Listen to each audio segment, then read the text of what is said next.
శ్రీ గణేశాయ నమః. శ్రీ సరస్వత్యై నమః.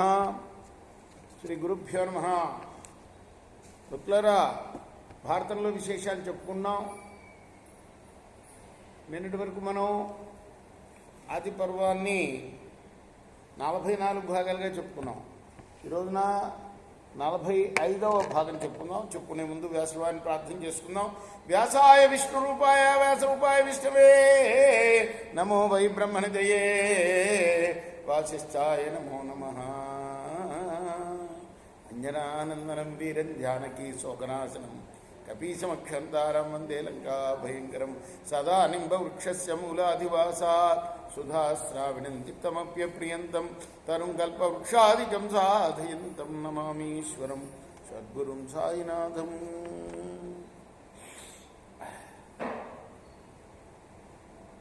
దక్షుడికి 13 మంది కుమార్తెల్లో నిన్నటి వరకు కొంతమందిని గురించి చెప్పుకున్నాం. ఈరోజు మరికొంతమందిని గురించి చెప్పుకుందాం. క్రూర అనే అమ్మాయికి క్రూర స్వభావం గల పుత్రులు పౌత్రులు అంటే మనవులు జన్మించారు. ఇక ధనాయువుకు ధనువు కాకుండా అదితి దితి ధనువు కాల ధనాయువు అనే ఒక అమ్మాయి ఉంది 13 మందిలో. ఆమెకి విక్షరుడు బలుడు వీరుడు వృత్రుడు అనే 4 మహాసురుడు జన్మించారు. అర్థమైంది కదా. దక్ష ప్రజాపతి ఆయన కూతుర్లకు పుట్టిన వాళ్ళు వీళ్ళందరూ దాయాదులే. వీళ్ళందరూ దానవులు కానీ రాక్షసులు కానీ దైత్యులు కానీ వీళ్ళందరూ దేవతలకు దాయాదులే అన్నమాట. అర్థమవుతుంది కదా. అలానే కాల అనే అమ్మాయికు అస్త్రశస్త్రాల్లో ఆరితేరి కాలుడితో సమానమైన పుత్రులు పుట్టారు. వాళ్ళు కూడా అసురులే. ఇక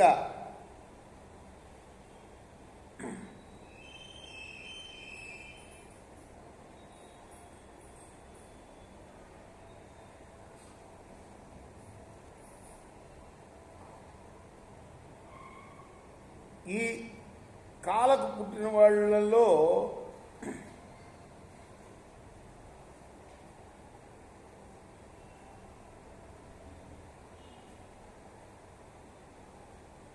వినాశనుడు, క్రోధుడు, క్రోధహంతుడు, క్రోధశత్రువు ఈ 4 ప్రసిద్ధులు.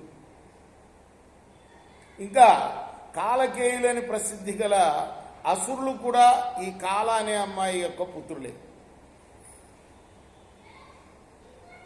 అసురులకి ఉపాధ్యాయుడైన శుక్రుడు భృగు మహర్షి యొక్క కుమారుడు. అతన్ని ఉశనసురుడు అని కూడా అంటారు. ఉశనసుడు ఎవరిని? శుక్రుడికి అసలు పేరు ఉశనసుడే. శుక్రం ద్వారా వెలువడ్డాడు కాబట్టి అప్పటి నుంచి శుక్రుడు అయ్యాడు ఆయన. ఈ శుక్రుడికి 4 పుత్రులు. వాళ్ళందరూ కూడా అసురులకు పురోహితులే.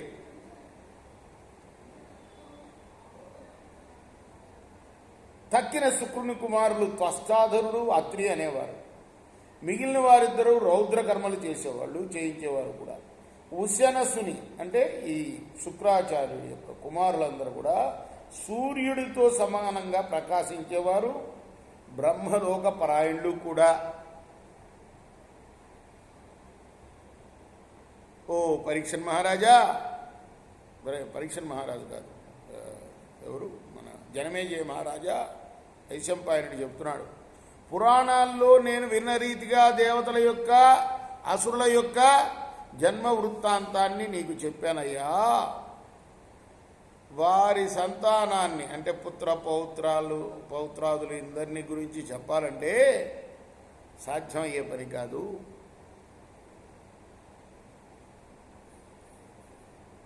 ఇక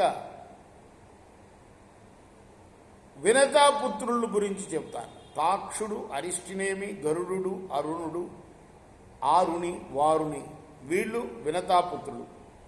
అలానే శేషుడు అనంతుడు వాసుకి తక్షకుడు కూర్ముడు కులికుడు కద్రోపుత్రుడు. రాజా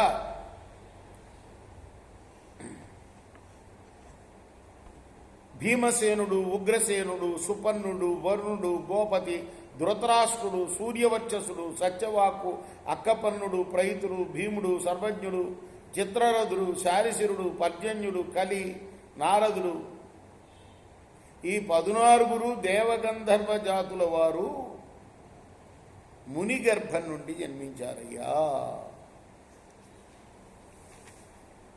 ఇక తక్కిన వంశాలను గురించి చెప్తాను. దక్షకన్య అయిన ప్రాధ అనవజ్య మనువు వంశ అసుర మార్గణప్రియ రూప సుభగ బాసి అనే కన్యలను కన్నది. ఎవరు?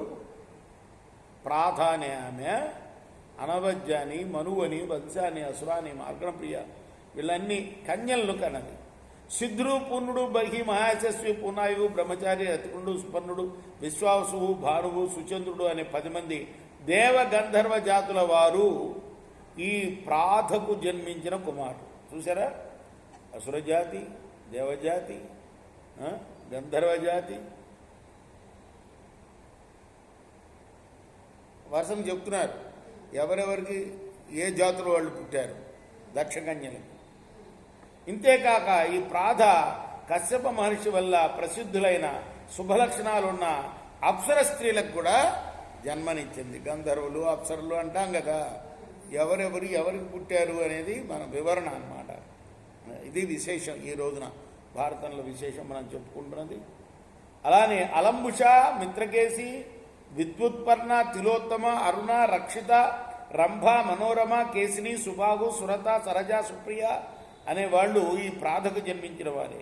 అతిబాహు హాహాహూహులు తుమ్మురుడు ఈ 4 కూడా ప్రాధ యొక్క సంతానమే. ఇక కపిల యొక్క సంతానం 13 మందిలో కపిల కూడా ఉన్నది కదా. కపిల యొక్క సంతానం ఎవరయ్యా అంటే అమృతము బ్రాహ్మణులు గోవులు గంధర్వులు అప్సరసులు. అంటే అప్సరసులు ఆమెకి పుట్టారు, ఈమెకి కూడా పుట్టారు. అలానే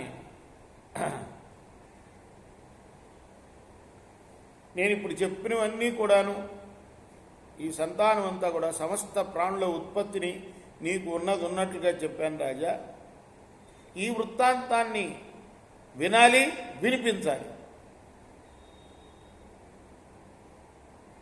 ఈ మహాత్ముల యొక్క వంశోత్పత్తిని గురించి బ్రాహ్మణ దేవ సన్నిధిలో, బ్రాహ్మణుల యొక్క సన్నిధిలో, దేవుడి యొక్క సన్నిధిలో ఎవరైతే చదువుతారో ఎవరైతే వింటారో వాళ్ళకి సంతానము పుష్కలమైన ధనము కీర్తి పొందుతారు.